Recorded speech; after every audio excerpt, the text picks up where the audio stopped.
El poder financiero se sentirá más seguro si el poder está en manos de una clase más numerosa que satisfaga ciertas reivindicaciones apremiosas y estorbe la orientación clasista de las masas.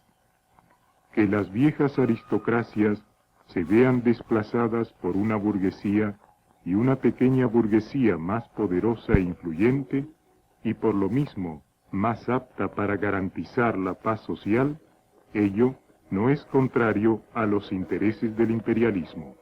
José Carlos Mariátegui, Primera Conferencia Comunista Latinoamericana, 1925.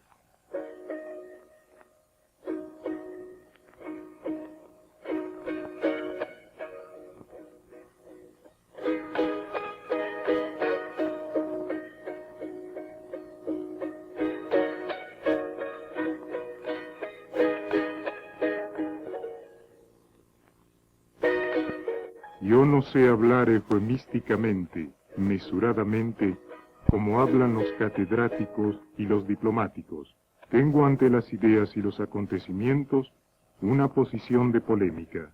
Yo estudio los hechos con objetividad, pero me pronuncio sobre ellos sin limitar, sin cohibir mi sinceridad subjetiva.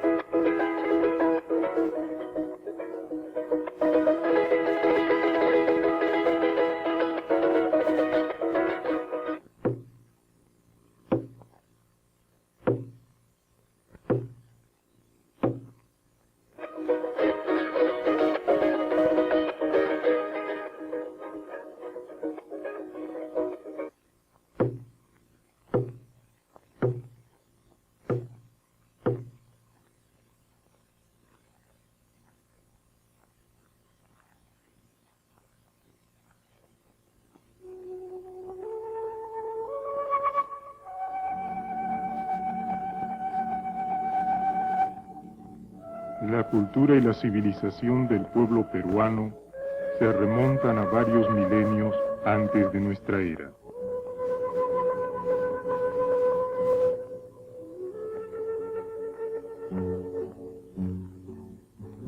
En su larga evolución se habían desarrollado diversos centros culturales hasta llegarse a la constitución del Imperio Incaico, con Cusco, centro del imperio y ombligo del universo.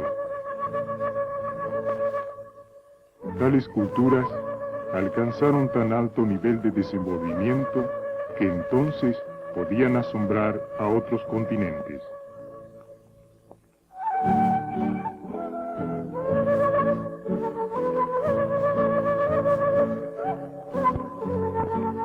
El régimen incaico era autoritario y teocrático. La producción y los trabajos en colisión con la del invasor español aquí, en Cajamarca, en 1532.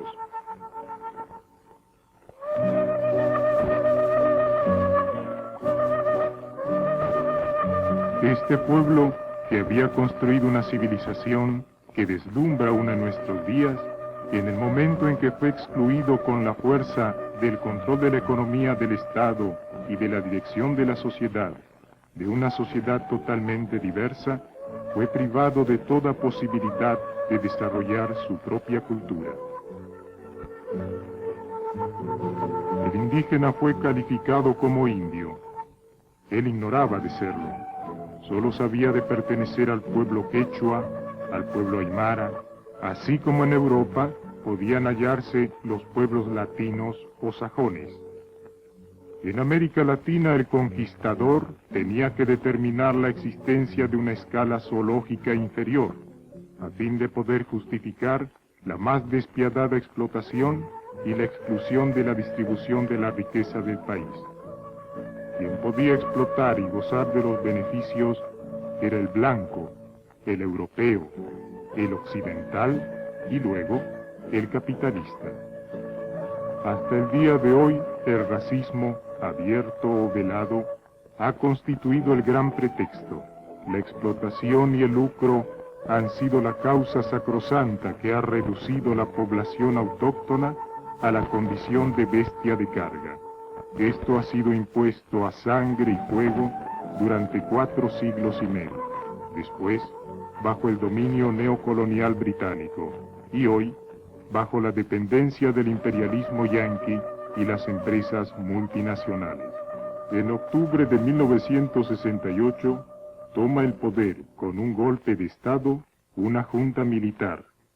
El presidente de la junta le hace conocer a este pueblo que soporta sobre sus espaldas el peso de 400 años de inicuas vejaciones, la línea del futuro gobierno.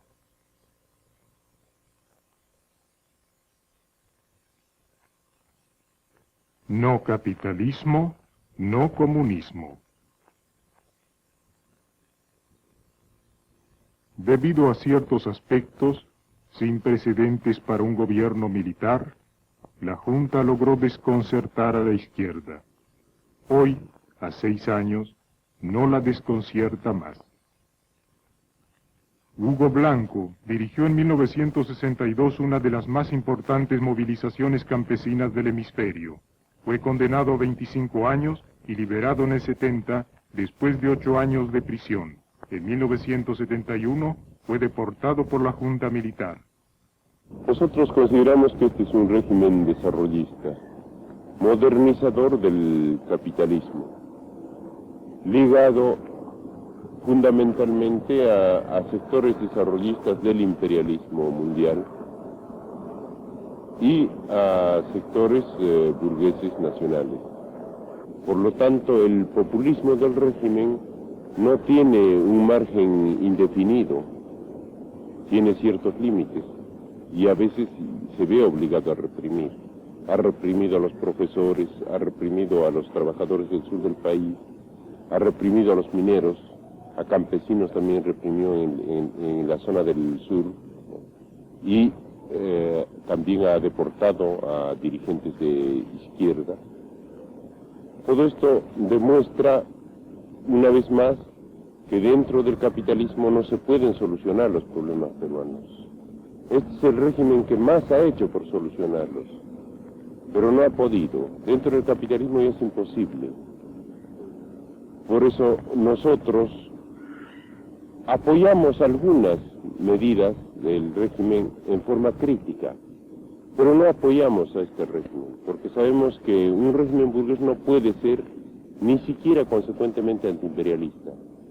Nosotros sabemos que solamente una dinámica socialista, como en Cuba, o sea que cuando la clase obrera toma el poder, ¿no?, y socialice la economía, solamente ese tipo de medidas van a lograr solucionar la crisis del país.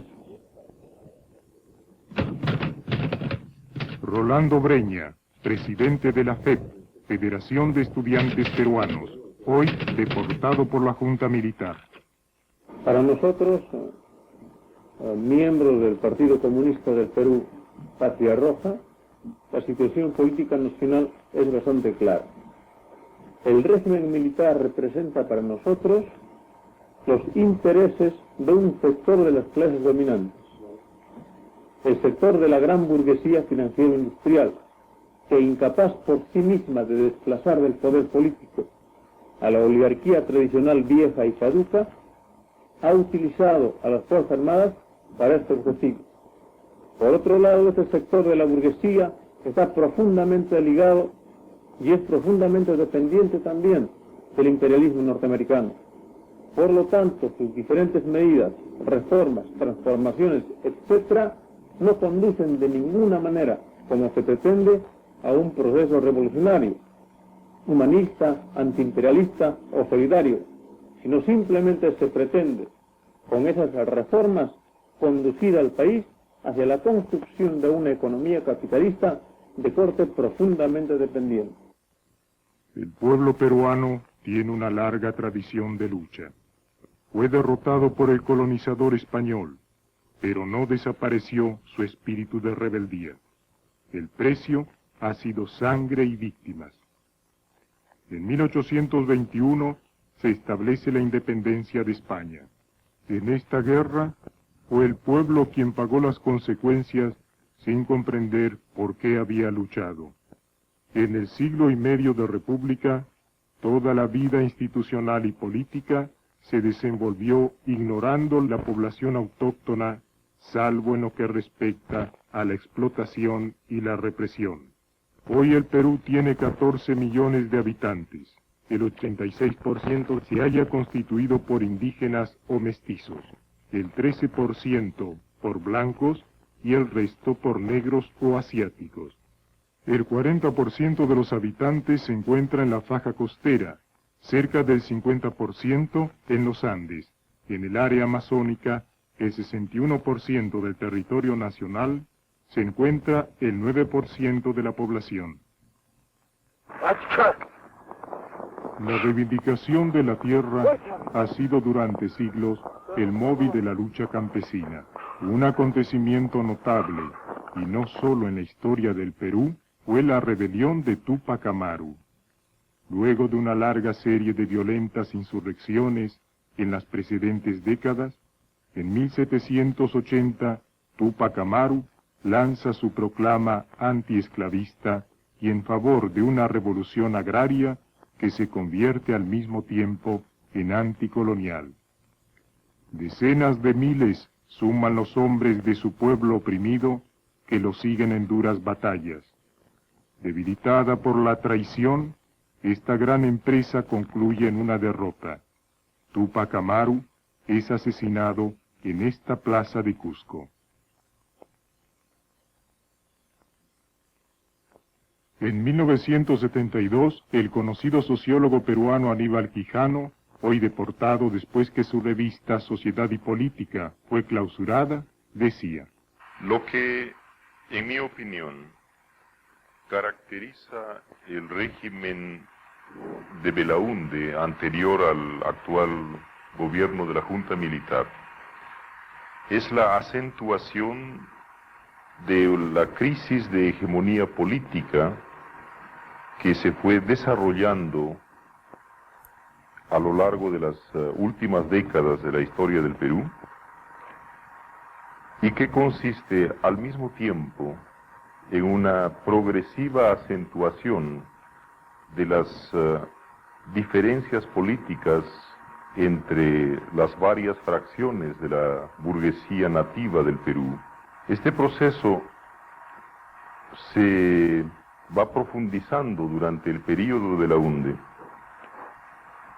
de tal suerte que en el período van a estallar algunos de los más importantes conflictos sociales, muy particularmente dentro del área campesina, con una movilización campesina que ya había comenzado en el régimen anterior a partir del año 57 y que va a crecer, ampliarse hasta alcanzar un nivel prácticamente nacional a partir del proceso de sindicalización movilizado en el Valle de la Convención, en el Cusco, por la labor del equipo político que dirigía en ese momento Hugo Blanco. Yo creo que ese campesino de la Convención es dirigente de la Federación 2 años,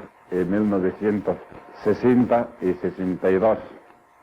Aquella fecha nosotros luchábamos porque insoportable eran los hacendados y por eso nosotros hemos organizado para defender el interés de los campesinos.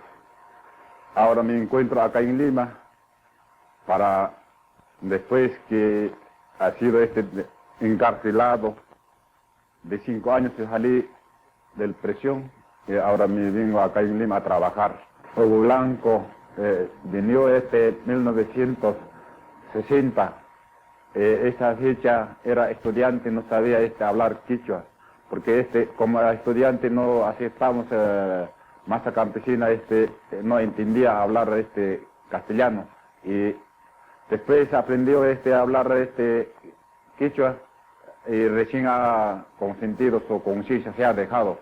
Pero Hugo Blanco era como allegado en Chauquimayo, en Chaupimayo tenía chacritas para disimular, porque si no, no se aceptaba la masa campesina. Es decir, aquella persona estudiante, señor, no dejaba, porque creíamos los soplones era. Entonces, en tal manera, Hugo Blanco tenían que dar chakra para tener así, para dejar entrega a la sesión como delegado a la federación. También era dirigente también de la federación después, cuando conocieron. Entonces ya recién ha dado muy amplio. Las condiciones propicias creadas por tales movilizaciones determinan en 1965 el surgimiento de la lucha guerrillera. El MIR, Movimiento de Izquierda Revolucionaria, formado de un desprendimiento del APRA, inicia las acciones en diversos frentes. Durante 6 meses los combatientes del MIR logran resistir el asedio de 5.000 soldados y el bombardeo con napalm. Luis de la Puente Uceda, principal dirigente de la organización, y luego Luis Lobatón, Máximo Velando y otros dirigentes caerán en combate o serán asesinados una vez hechos prisioneros. Un poco después se desarrolla la guerrilla del Ejército de Liberación Nacional, ELN, guiado por Héctor Béjar, quien termina en la cárcel luego de fracasar el intento armado. Estas acciones de guerrilla, que habían logrado infligir algunas derrotas a las fuerzas de represión, sobresaltaron a la burguesía y pusieron en estado de alarma al imperialismo. De seguirse así, no se sabía qué es lo que hubiera podido ocurrir con un movimiento revolucionario mejor organizado.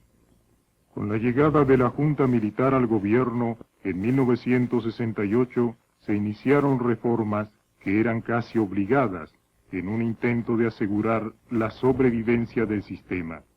La vieja oligarquía ya estaba en crisis hacia los años 50. Era la crisis de un modelo capitalista.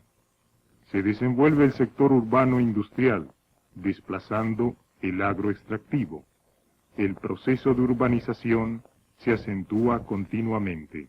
Una dinámica capitalista más actualizada entra en colisión con la vieja burguesía. La política de esta última no sirve más al imperialismo, en una situación de movilización de las masas trabajadoras como en Perú.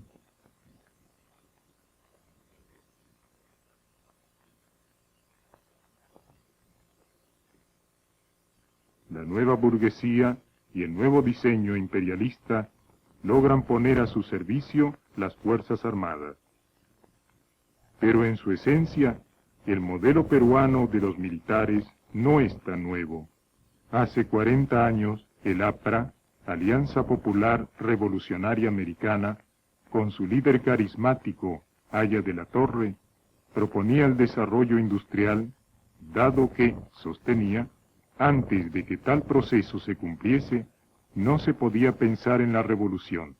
El comunista Mariátegui proponía, en cambio, la revolución social, que comportaba al mismo tiempo la eliminación del feudalismo, del capitalismo y del imperialismo. El APRA ha sido un partido interclasista, obreros, campesinos, clase media, con una ideología pequeño burguesa.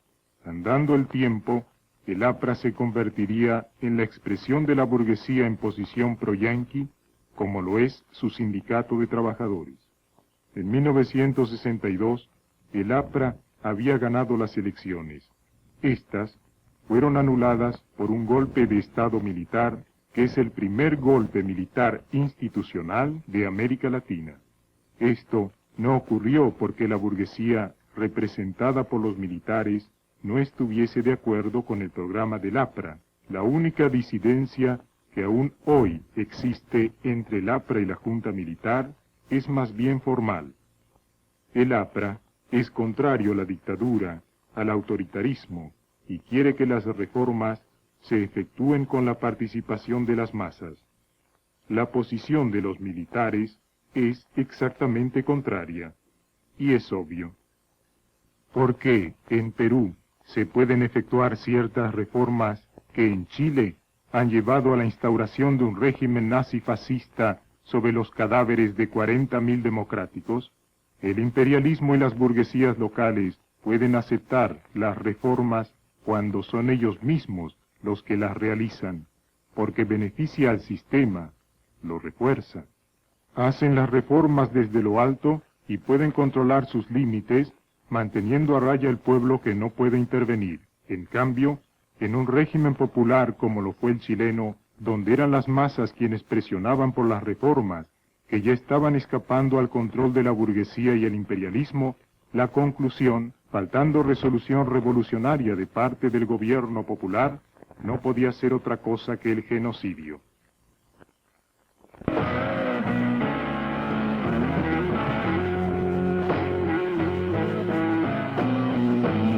Lima, la capital, fundada por el conquistador, habría de cumplir el rol de intermediaria entre la metrópoli colonial y el interior. Típica ciudad-puerto, formada por el complejo urbano Lima-Puerto de Callao, ha sido, como en todo satélite colonial, la puerta de salida de materias primas y de entrada para manufacturas de importación. Entre los productos exportados estuvieron inicialmente los minerales, el guano y el salitre, que originaron en la última mitad del siglo pasado una guerra promovida por el colonialismo británico y que afectó a Chile, Bolivia y Perú. Luego llegaría el momento para otros minerales, como el cobre, los productos agrícolas para el extranjero, el azúcar y el algodón, y después la harina de pescado.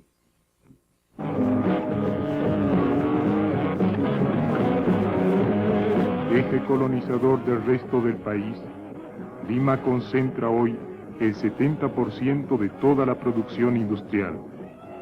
Centro de ligazón con el imperialismo, la ciudad vive en función del exterior.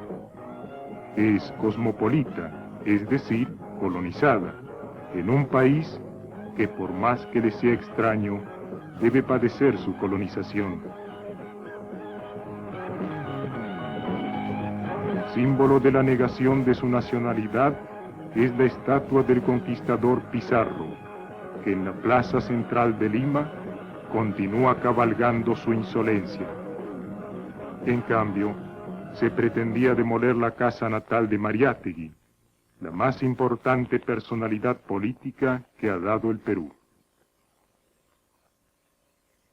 Los movimientos de la izquierda revolucionaria se inspiran hoy en la figura de José Carlos Mariátegui, uno de los más importantes teóricos y militantes marxistas que ha producido Latinoamérica. Marxista-leninista, Mariátegui funda en 1928 el Partido Socialista, que en 1930 se convertiría en el Partido Comunista. Fue también el fundador, en 1929, de la Confederación General de Trabajadores del Perú. Mariátegui ha dejado una obra intelectual y política de grande valor, entre la que se cuenta sus famosos 7 ensayos de interpretación de la realidad peruana, y que en aquellos años tuvo notable influencia en América Latina. Murió en 1930, a los 36 años, luego de sufrir una vida sumamente dura, minado por la tuberculosis y luego de someterse a la amputación de una pierna. Su visión marxista-leninista, aplicada sin dogmas ni preconceptos a la específica realidad peruana, sobre todo en lo que respecta al sector más oprimido, el de la población autóctona, se mantiene en nuestros días como el testimonio de su importante herencia política.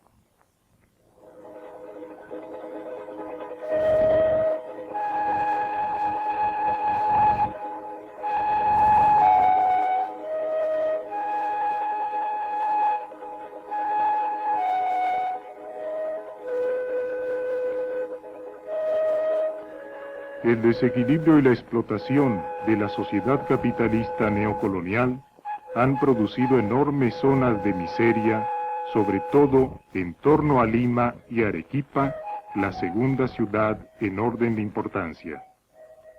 Los habitantes de estos tugurios constituyen el 40% de la población total del Perú. De ellos, el 12% es desocupado y el 40% subocupado. Tradicionalmente, estas aglomeraciones de chozas se llamaban barriadas. El gobierno de la Junta Militar las ha rebautizado como pueblos jóvenes.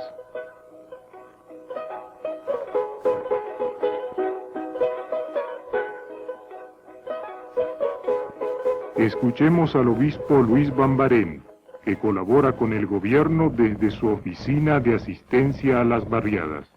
Los pueblos jóvenes en Lima se extienden, si la ciudad es esta, alrededor de la ciudad en forma de herradura. Los primeros que empiezan son a las faldas del cerro San Cristóbal y del Agustino, hace más o menos 30 años. Los pueblos jóvenes de Lima están divididos en 3 sectores: sector norte con 500.000, el sector este con más o menos 180.000 habitantes hasta las márgenes del río Rímac, y el sector sur con 500.000 de habitantes. Pero para el plan de desarrollo de pueblos jóvenes también se incluye el Callao. Entonces tendríamos aproximadamente en Lima, sin contar el Callao, 1.300.000 habitantes. Le recalco esto porque me parece que es sumamente importante para un gobierno, mucho más como el revolucionario, el saber respetar las organizaciones populares y no politizarlas, sino más bien colaborar con el famoso triángulo que tenemos en pueblos jóvenes. El triángulo indica la participación para la solución de todos los problemas de 3 grupos. Un lado del triángulo, el sector público, el gobierno. Otro lado del triángulo, el sector privado, todas las entidades privadas, especialmente financieras o técnicas. Y luego el otro lado del triángulo, la población de los pueblos jóvenes.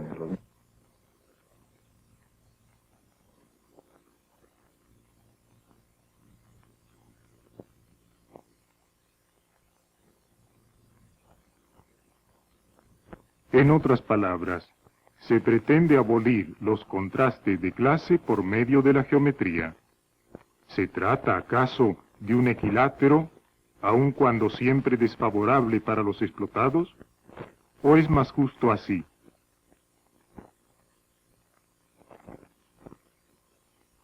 El doctor, en la época precolonial, el Estado proveía lo necesario para la subsistencia de cada individuo. Si alguien estaba con quien resultaba penado, era el funcionario encargado del abastecimiento por incumplimiento de su deber.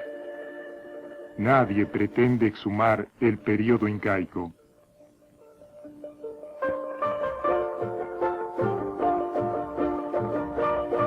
Pero si se quisiera aplicar tal concepción ética respecto de este mismo pueblo, que hoy vive en la sociedad capitalista según sus valores y también bajo el gobierno de la Junta Militar que los custodia, ¿cuántas decenas de miles de personas, definidas comúnmente como la gente bien, no serían otra cosa que potenciales presidiarios?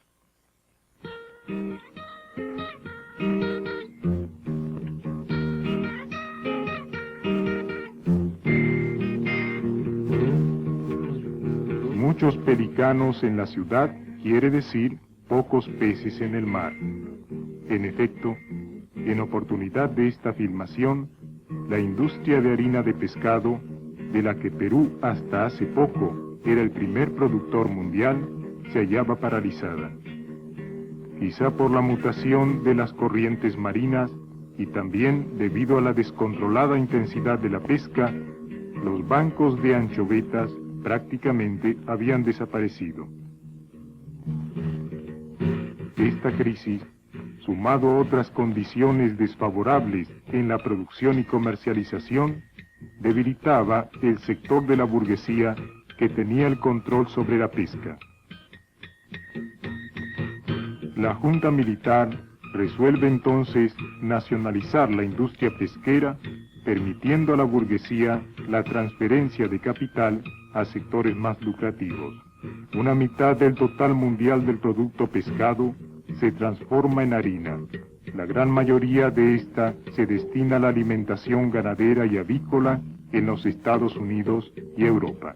Perú, hasta ahora, abastecía en un 70% la producción mundial, mejorando así la alimentación de los países mejor alimentados: Alemania Occidental, Holanda, Estados Unidos, Italia y otros países industrialmente desarrollados. En cambio, quien no se beneficia con este producto es precisamente el hemisferio latinoamericano, cuyo pueblo, incluyendo el peruano, se halla tan necesitado de proteínas. Esto es así debido a la condición de dependencia en que se encuentran económicamente estos países. El Perú, con más de la mitad de la población dedicada a la agricultura, tiene que, paradójicamente, importar considerable cantidad de productos alimenticios, lo que no es otra cosa que una consecuencia del sistema. Esto explica por qué a nivel mundial el 25% consume el 75% de los recursos totales del planeta, y el 50% de este 75% es consumido por los Estados Unidos, que no superan el 6% de la población mundial.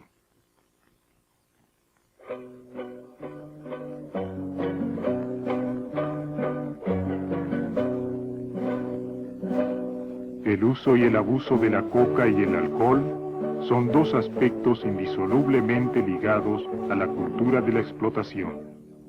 Durante el período incaico, el empleo de la coca se hallaba prohibido, salvo en determinadas ocasiones. Pero dado que la droga logra hacer olvidar el hambre, la sed y el cansancio, el pueblo en condiciones misérrimas debe recurrir a ella para engañar el estómago y la mente. Mas es bien caro el precio que paga en salud.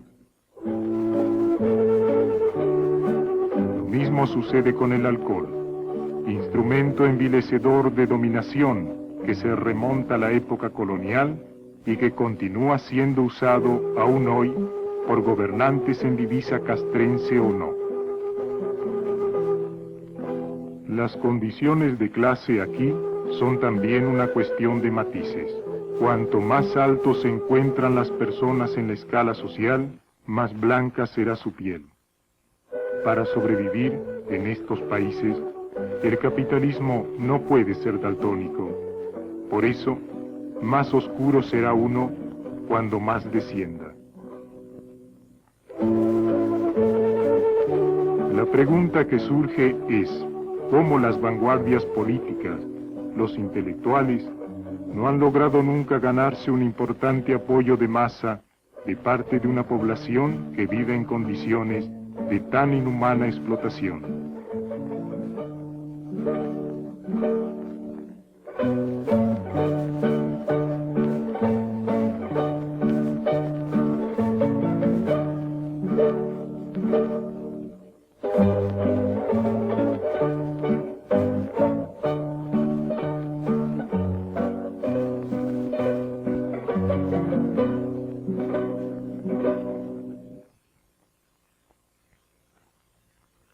Al escritor y al artista no les gusta confesarse abierta y explícitamente reaccionarios.